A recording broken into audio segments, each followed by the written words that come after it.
David Consolati, aye. Now we have a temporary sign permit.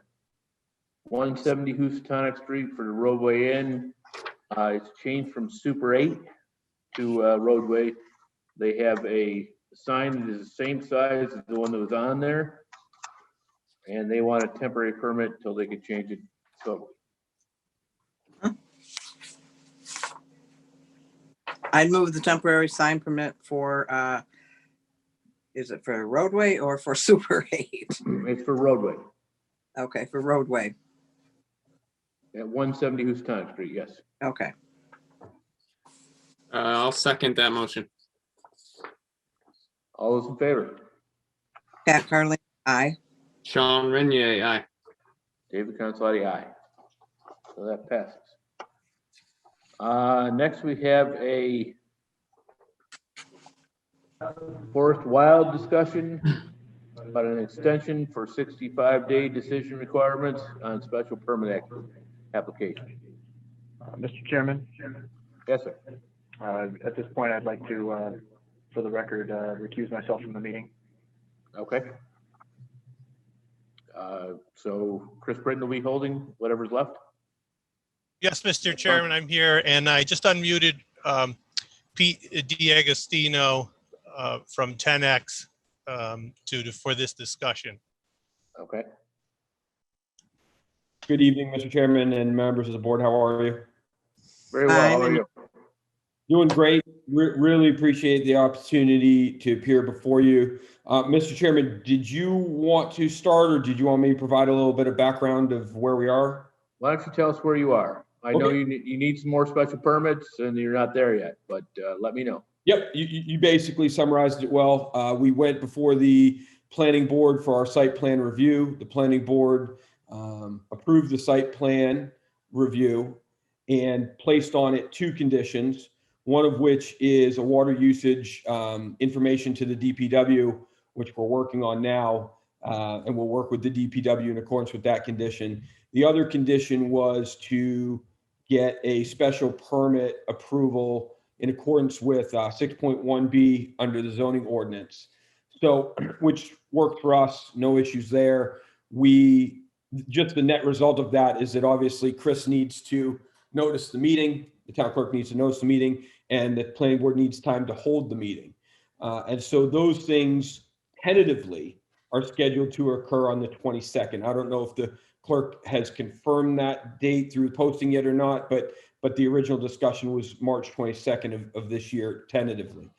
That would take us beyond the 65-day requirement that the town has on itself. And the town bylaws, as I understand them, allow for us to mutually agree to extend that time to whatever we all believe is reasonable. And so we would be more than willing and would propose that we extend the time to a date that the board finds agreeable to allow the planning board to complete its work prior to coming before you under your special permit granting authority. So that would be what we think is a reasonable way to move forward. If the board has some thoughts as to what that date may be, we're certainly open to that discussion. I think probably the main priority is allowing the planning board to complete their work because it would be a moot point to come before you before that. So two parts. One, does the clerk know for sure that date is solid yet? And if we do, we could work off of that. If that's not solid, we may want to push it out just a little bit further so we don't have to come back for the same discussion, if that's appropriate. Yeah, I'll just mention that date looks like that's going to be happening for March 22nd. We just sent it to the newspaper for posting today for a 2-week and 1-week posting. So we should be on for the 22nd of March for the planning board special permit. So with that being said, maybe it'd be appropriate to push it sometime past your April meeting, just to give us time to meet in April and do anything else we might to do, or maybe May. I would probably give you 60 more days, to be quite honest with you. That would give you more than enough time. Yep. And I'll be honest with you, I'm not too thrilled about this. I don't like the roadway. I don't like the turning, the fact the turning is, but I'm still open to discussion about it. But And we are, Mr. Chairman, I appreciate those comments. We did get some feedback from the public around some seasonal assessments with the traffic. We're working through that too. So I think the 60 days is, agreeable to us if it's agreeable to the board. And we are working on coming back to address those very specific concerns. Just so you know, just related to the turning and whatnot, we talked about it at the planning board meeting. We have reached out to MassDOT. As the town knows, it's a state road. Yep. They, unfortunately or fortunately, depending on you look at it, they determine what the turning requirements are and whether that would require a turning lane and all those kinds of assessments. I don't want to speak for the planning board, but I think there was some agreement that MassDOT does in fact control that. And They we're do. all, the town and us are subject to that. So we're certainly going to comply with that. And, I don't know that we have, quite frankly, much say in it. So we're working on getting a little bit more data to present to you related to that, to make sure that we've checked all those marks related to our options under Mass DOT's control, and additionally address the neighbors' concerns related to seasonal traffic. So those are two things that we're working on in the meantime, and we'll be prepared to present those to you at the, whenever that ends up being scheduled. Well, I think the end question is whether there's enough room in that road to make a turning lane. As I understood it, I'm not a traffic engineer. As I understood the discussion between the traffic engineer and the planning board, it's not even a matter of room, although that could be a consideration. There is a bar that we have to cross first before MassDOT would consider a turning lane. Okay. And according to the traffic engineer and his discussion with the planning board, MassDOT would not entertain a turning lane based on our traffic because it doesn't meet the criteria under MassDOT's regulations. But I caveat all of that to say I'm not an engineer. We really want to come back to you with a very affirmative, solid answer on that. But that was the discussion I observed between the traffic engineer and the planning board. I understand that, but when I looked at your traffic study and what you're turning, what your supposed number of people there, I thought that was very low based on cannabis down Houstonic Street. So what your anticipation of was people coming in, I thought was incredibly low for what you wanted to do. And we're gonna look at all that and make sure we didn't miss anything. We'll make sure that everything that was discussed by the public and by the planning board comes before you at that meeting. I didn't think you could stay open with the number of traffic they thought they were going to get every day. I appreciate that. Okay, just being honest. I have a question. Okay, who are we talking to? Jeremiah, Jeremiah, yes. the planning board, did they do just site plan, or did they advertise for a public hearing for what they did when Forest Wild was in front of them? I would have to confirm with the clerk. I believe that was noticed for the site plan review as a hearing, but. Okay, see, my concern is that we've got a clock ticking, not for 65 days, but for under 40A for a requirement that this be dealt with, and we can't do anything because there's a special permit that needs to be done. That's just why I had talked to Chris and said, Chris Britton, I thought that this should be withdrawn because we can have this approved by default, and that's not going to happen on my watch. What So was the concern on that? Because we didn't get a word back on that. We thought the issue was the 65 days, which. Not the 65 days. They've noticed a public hearing. You have a special permit application. It's not the planning board that does it, but it's referred to them. And so there's been a public hearing. I don't want anyone filing an application saying that by default you get your permit, because there's a special permit that has to be granted as part of this, which is. So I think, if I'm not mistaken, what you're talking about is once a special permit, once a hearing is called. Yeah. First window is 65 days to the hearing. Right. The next window, I think, is 90 days to an approval, if I'm not mistaken. Yeah. And what I can absolutely confirm for you, and the clerk's here, he can also confirm, there has been no public hearing notice related to the special permit application period. We've only done.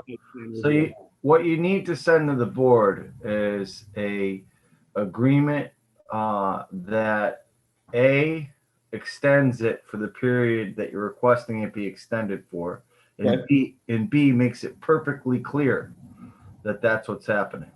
That it's just that, Totally agreeable to us. We understand that, and our understanding is that the 65 days is related to the hearing. Our understanding is that hearing has not been posted, so the 90-day clock would not even come into place. We are more than willing to put all of that into a document, Jeremiah, and send it over to you for Just- your review.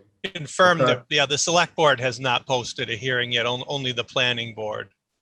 yeah, I just don't want someone getting cute and saying that the planning board, for 40A, any public hearing starts Yeah. triggering the default period. Yeah, we can address all that in the letter because there's no end run, so we're You know, fine. I'm in land court right now with a marijuana establishment where that someone filed one of those, and there was never a public hearing, it was never noticed because there was absolutely nothing for the ZBA, which was filed in because it was pro se, someone who didn't know what they were doing, and there was nothing for the ZBA to do. Now I'm in land court over a request that the permit be approved by default. We have no problem addressing all that in the letter appropriately. We're not trying to do that here. And we'll send that over. Jeremiah, if you're comfortable with it, we'll have council draft it up and send it over for your review prior to sending it to the board, if that works for you. That's fine. So Jeremiah, what would your suggestion be about language for this now? Well, I just, that they can see that there has not been a public hearing that would trigger the 90-day requirement, that it was just for purposes of the site plan review for the planning board, and that in connection with their request to seek a special permit, they're requesting whatever days they're requesting to extend all applicable periods under 40A, including but not limited to the 65-day requirement for holding a public hearing. And I think I just made that up, but that covers just about all of it. Yeah, we can capture that in the letter. We're fine with that. So you're all right with that? Yes, sir. Yes, Mr. Chairman, we're good with that. Okay, do you have anything else? No, sir. We look forward to coming back before you, and we're excited to present everything to the board, and hopefully we have some really good data that the public feels comfortable with. All right. Pat or Sean, can I get a motion based on what Jeremiah just stated? Go ahead, Sean. I'll make a motion that Forest Wild send us a request as stated by town council. Second. You want to authorize one of the board members to sign that?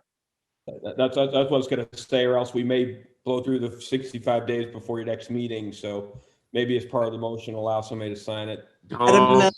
I'll also amend that motion to allow Chairman Consolati to sign. Second. Any other discussion? Seeing none, all's in favor? Pat Carlino, aye. Sean Renier, aye. Consolati, aye. You're Thank you, welcome. Jeremiah. Have a good night. Have a great night. All right, Thank you, Jeremiah. thank you.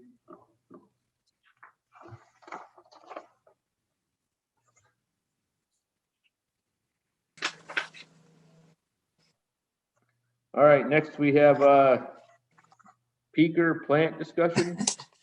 That's all, Sean, because I have a slight idea with this. So, thank you, Mr. Chair. This was an issue brought to me by some individuals. The peaker plant in the location on Woodlawn Road.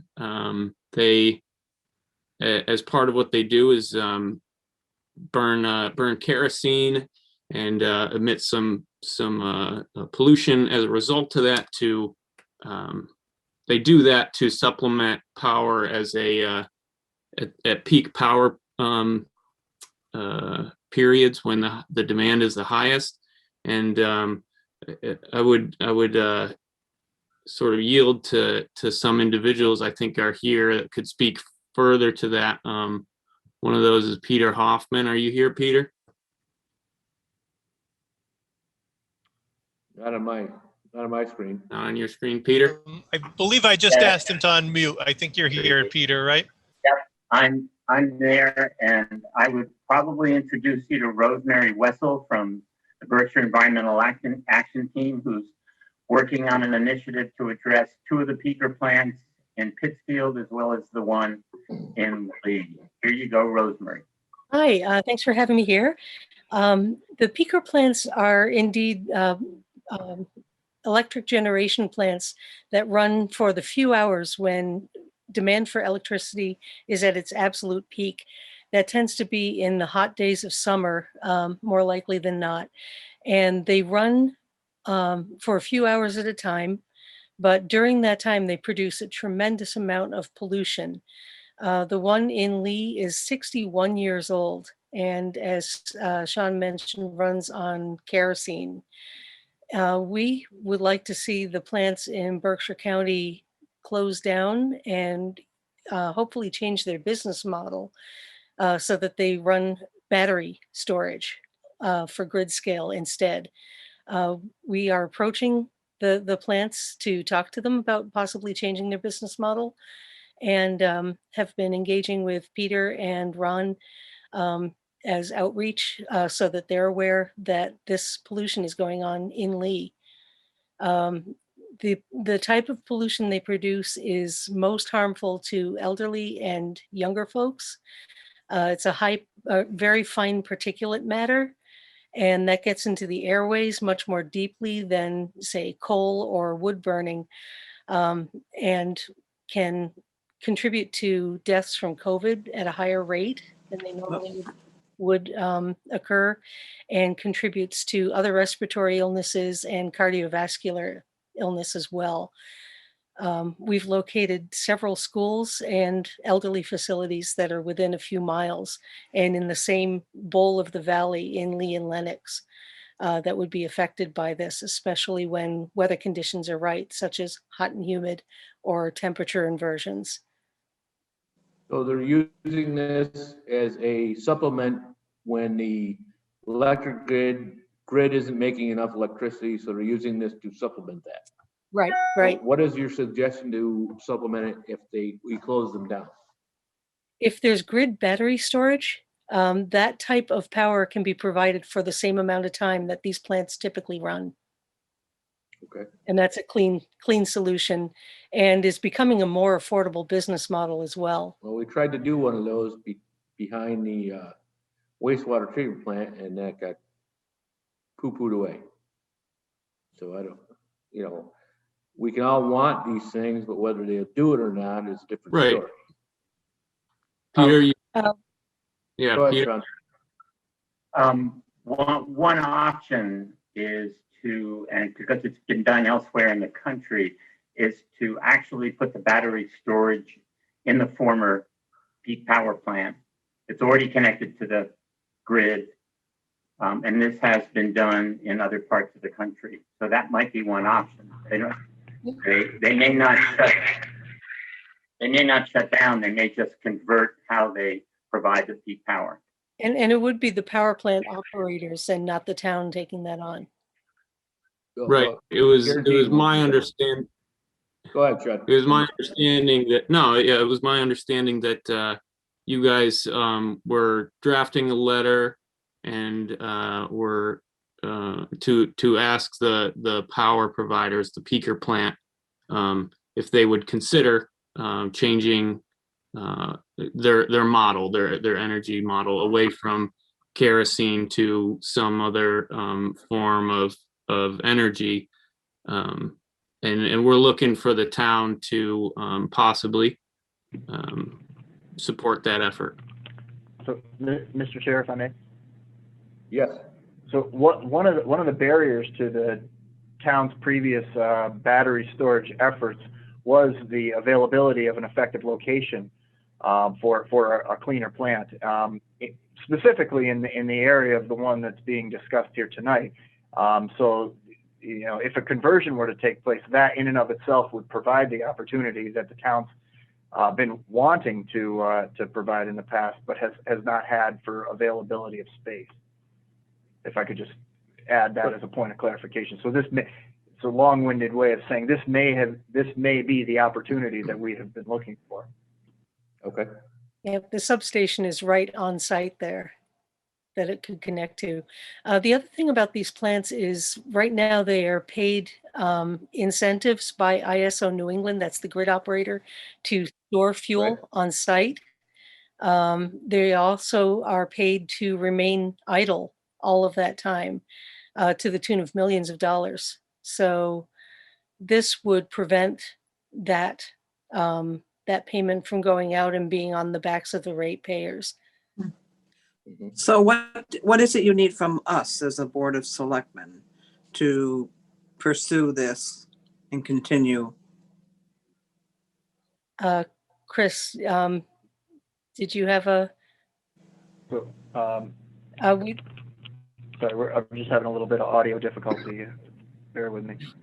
So I think, I believe the ask is that the selectmen endorse participation from either member Renier or Mr. Hoffman from the Greener Gateway Committee, or both, quite frankly, to endorse an effort to engage in a discussion that would hopefully lead to a better solution at that site. Well, I'll make the motion that Chris just talked about, that Chris Captain just said. I think we should follow through and at least look into it and see what happens. Second. Second that motion. Okay. Now, having said that, I'm going to make this statement as well. I support what they're looking to Right. do, but I will not support shutting them down Right. until we have a solution.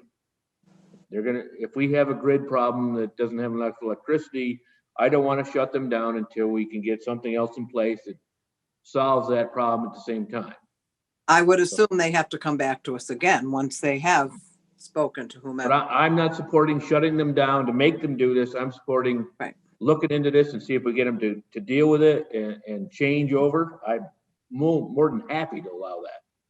But I'm not into shutting them down so we have less grid capacity during the hot times of summer or the cold times during the winter. We have enough people that are on the edge now and can't get enough power. You just saw what happened in Texas. So Mhm. I'd be more than happy to support all that, but I do not support shutting them down. Yeah, I don't think we're at that stage right Nor now. would I support shutting them down Right. without a Plan in place. without an agreed upon alternative. and just so you know the dynamic, these don't supply just Lee with supplemental power. It's the whole regional grid. And all the peaker plants, all the 23 plants contribute to that pool as well. It's the same way the gas and everything else. They all contribute to make sure that everybody has enough power or gas generation to deal with the Northeast, basically. Yep. So we all understand that. So Yep. I understand it's not just Lee. Yep. But again, everybody needs to have their air conditioning in the summer and their heat in the winter. And I do not want to take someone's heat away or the air conditioning away because we shut somebody down without having an alternative plan in place to put it in the same time. Mhm. Am I clear on that? Yeah. Yes. Thank you. All right. Peter Racing. So- Yeah, if I can Here. add two. Yeah, I'd just like to, I saw Peter wanted to raise his hand. He was just in before you interrupted. Yeah. Go ahead, Pete. One is that the town's involvement might include letter being signed on behalf of the town of Lee would be one of the signatories to the letter, and Sean participating in a meeting. There is a meeting going to be held with the mayor of Pittsfield on the 15th of March. The other thing is, and I think Rosemary maybe could talk about this, and also Ron Giancola has been working on this. One other component of this issue is to reduce peak power demand. And Beat has been working with a company called Sea Power, which works with a number of businesses in the area, including Onyx Paper and Lee, and others to try to reduce their peak load. And that's part of the solution, I think, that could be combined with battery storage, putting that in place before we lose the power from these existing plants if they're converted. Yep, it's energy efficiency measures like that that have now have the plants running 1% of the time or less. So they're already, barely functioning, but when they do, they produce a tremendous amount of pollution. But demand response is heavily incentivized in Massachusetts as well. So the companies that engage in a demand response program to either put storage at their own facility or reduce use during peak times have incentive payments. And it's worked out really well for other companies. And C-Power does provide analysis of that at no cost. So if there are any other businesses in town that are interested in looking at that, we're more than happy to connect them. And we're doing the same with Mayor of Pittsfield for the Pittsfield Generating I think it's Plant. great. Like I said, the only thing I'm concerned about is rolling brownouts. I don't Yeah. want to see it. No, I want to have it happen. we are far from that. We have a very different ISO than Texas. So aside from the weatherization issues that ERCOT had, they didn't weatherize their plants. I So understand that. I Yeah. saw it all. yep. And we also have the head of our ISO New England has so much extra capacity that, peakers changing business model works great. If one or two of them decide to fold, they're probably not going to impact. So either, Probably is a difficult word. yeah. Yep, I get it. Mhm. Okay. So I've got a motion and a second. Is everybody in favor of letting Sean do this as well as sending a letter? I am. It'd have to be Pat Carlino, aye. I mean, Sean, are you willing to do this? Yeah, I would be happy to participate. Okay. Pat Carlino, aye. Yes. Sean Renier, aye. David Consolati, aye. Good luck. I hope it works. Thank Thank you. Moving on. We have David Carlino with a street name request. Dave, he is here David tonight. there? Yeah. Yeah, I'm here. All right. Mr. Carlino, how are you tonight? Good, you? I'm doing very well. So what do you want to say? I would just want to say thank you. And is it okay if I can go ahead and start planning a dedication for the street? Well, why don't you tell everybody what you want to do Yeah. again? Name the street up to the elementary school, Chief Russo Way. I think that's great. How about giving it a number? How about 23. Chief Russo Way? Mm.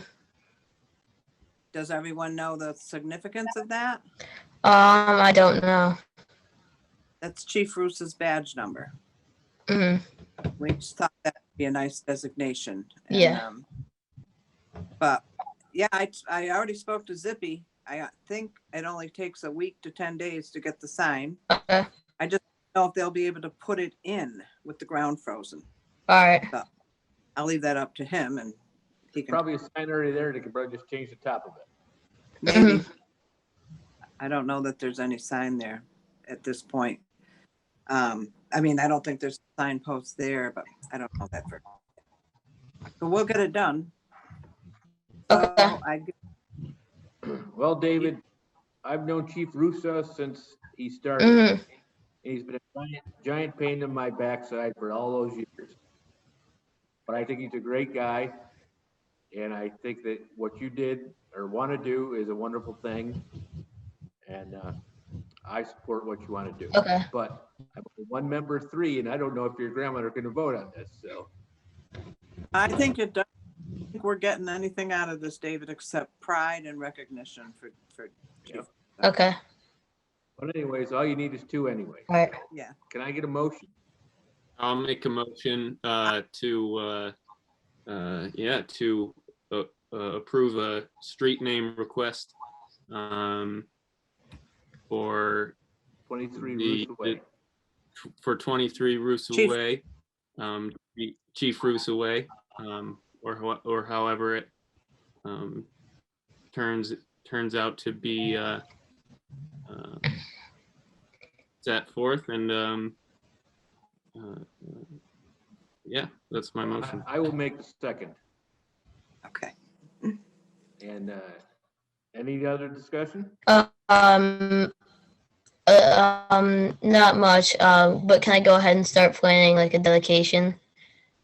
If you Yeah, get- why don't we find out from Alan just when that can happen, and then we'll let you know the date or, that it would be put in. Okay.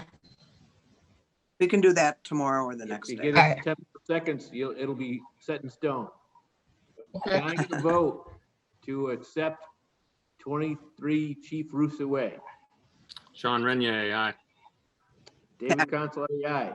Aye. Oh, Pat Carlino, aye. There you go, David. You can start planning. All right. Thank you. All right. Have a good night. Thank you, David. Thank you. You too. Next, we have a Lee Youth Commission update from Kathy Hall, if she's there. Oh, I'm here. Hello. Hey, Kathy, So, what are you giggling about? I don't know. It's, it's been crazy doing this project, but I'm loving it. So Oh, good. what we have right now is, we do have, the demographic profile for the town of Lee, and we have a draft of a business plan. We will be, discussing this at our meeting this Monday, March 8th. And I will send you the documents that we have. I'll email them to the three of you so that you'll know what we're up to. And at your next meeting, I hope we'll have something further to report other than we have these two documents. And that's it, unless you have some questions. I don't know about my colleagues, but maybe they do. Pat, John? No, not right now. I think we're waiting for more information from Kathy. So you're gonna email them to our select board, Yes, correct? yes. You'll make sure. Yeah, each of you will have your own copy so you can read through all of it. Some of it's lengthy and some of it's not so lengthy. But everything's there that we need right now. Okay. Try to move forward. Yeah, I also look forward to seeing what you come out with. That it, All right. Kathy? Thanks, Kathy. Okay, that's it. Thank you. Thank Thank you, you. Kathy. Now we're up to the town administrator. Chris, you there? Yes, thank you, Mr. Chair. So, as I say at the first meeting of every month, the FY 2021 revenue and expense reports for the period ending at the end of the previous month, so in this case, February 28th, those revenue and expense reports are now available in your office, and we can make them available for public inspection as requested. And then B, we are kicking off the budget for FY 22. Seems like we just finished the budget for FY 21. Partly in because- November? Yeah. Yeah. But I just wanted to report a couple things to the board that we'll be transmitting the detail to you here shortly. But you know, we're I would say at this stage of the game, we're relatively on target for a total budget at approximately $26 million. We're targeting our typical 2%. Indications from the school department are that the 3% target is going to be within range as well. So I think that we are. While I don't have an elaborate presentation to make tonight, I think we're largely on target for a successful budget season. The finance committee will be starting up its process here shortly. I do want to put my initial plug in for a more aggressive capital plan this year due to the deferrals that were made in the budget from the prior fiscal year as a result of a lot of our I think that's a good idea. required reductions as a result of the uncertainty created by the pandemic. Right. So one of the things that you'll note is a very aggressive FY22 capital plan. We hear the board loud and clear every year that is a priority for you, and the budget request is responsive to that. Well, So we'll that's have all a I have for discussion the about moment. that, Yeah, how much indeed. that is. Indeed. So, and if I may, while it doesn't relate to the budget for FY22 per se, I do want to make special note of some rather heartening news that came out this afternoon relative to some prior investments that we made in our fire and EMS department. In the early morning on February 26th, firefighter paramedic Matthew Wilson and firefighter EMT Matthew Fenton responded to a patient experiencing a very serious heart attack. And due to their quick thinking and some life-saving interventions that I'll talk about in a moment, early notification was able to be made to Bay State Medical Center's emergency department. And obviously partly because of their professionalism, but also because of investments that the town has made in heart monitors and updates to software as early as 3 months ago, we were able to provide some life-saving assistance to someone in need. So our investment of technology has already begun to pay off. So this is something that's been recognized by Bay State Medical Center. Their Facebook page has called out the town of Lee and the Lee Fire EMS department specifically. So while, again, it's not directly related to the budget, this just went out this afternoon. And I thought the citizens of Lee, as well as the select board, would be heartened to know that that department is receiving this high level of regional recognition for what they've done. We're spending our money wisely. That's pretty impressive, Chris. That's a good thing to hear. And thank you to both Matts and on what they did and Chief Ryan.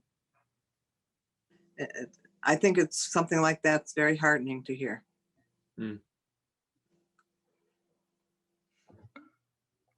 It's great. So, Mr. Chair, that concludes my update.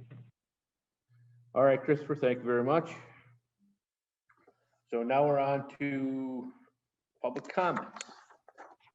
And at this point in time, I wanted to read something here about an open meeting law complaint that happened. And I'm not going to read the names of people who filed the complaint. I just don't think that's proper. But at the end of the day, the state reviewed it and found that we did not violate any open meeting laws. And the facts of the Houstonic River Initiative and Mr. Wickham's signing of that. And we were held unliable for anything, and that what we did was in essence what we should be doing anyways. So I assume we can post this. It's public knowledge now. And we can post this online and everybody can read the whole fact-finding mission. But at the end of the day, we did exactly what we were supposed to do in the manner that we were supposed to do it. I understand people don't like that all the time, but that is what it is.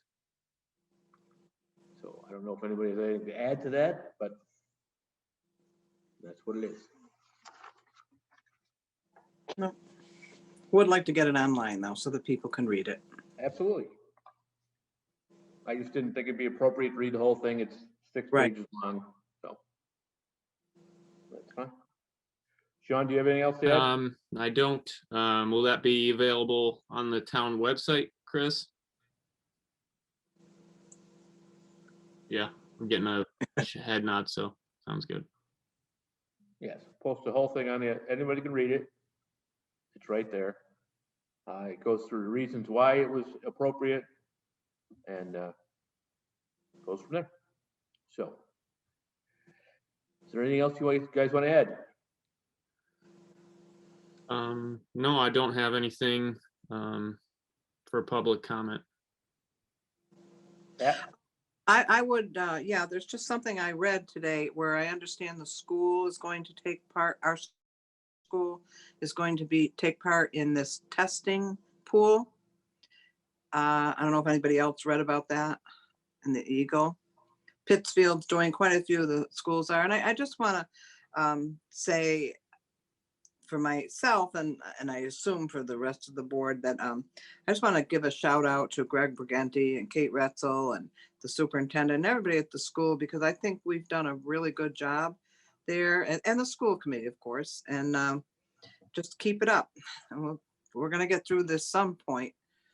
And I think everybody's doing the best they can. And I think we've been pretty darn lucky in the town of Lee. So, Yeah, they've stayed open for the longest time, and Yep. you got to give them kudos for all that.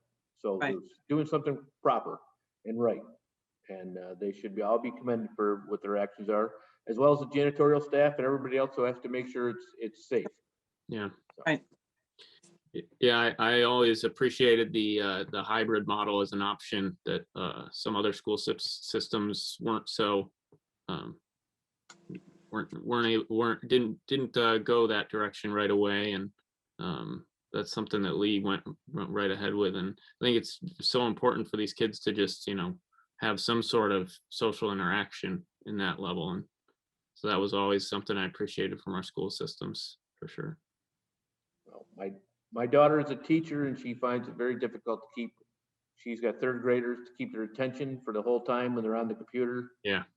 And so she'd much prefer to have them in-house, and it makes it more of an experience about actually learning than having them doing whatever they're doing in their own room. So Yeah, and I think the kids would also appreciate being back in school at some level, for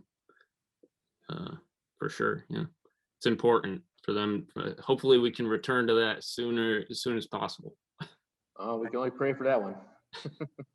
So, all right. Anything else? Nobody? All right, well, our next regular meeting will be March 16th, 2021. Can I get a motion to adjourn? So moved. Pat Carlino, so moved. Sean Renier, second. All in favor? Pat Carlino, aye. Sean Renier, aye. David Consolati, aye. Have a good night. Thank you, you too.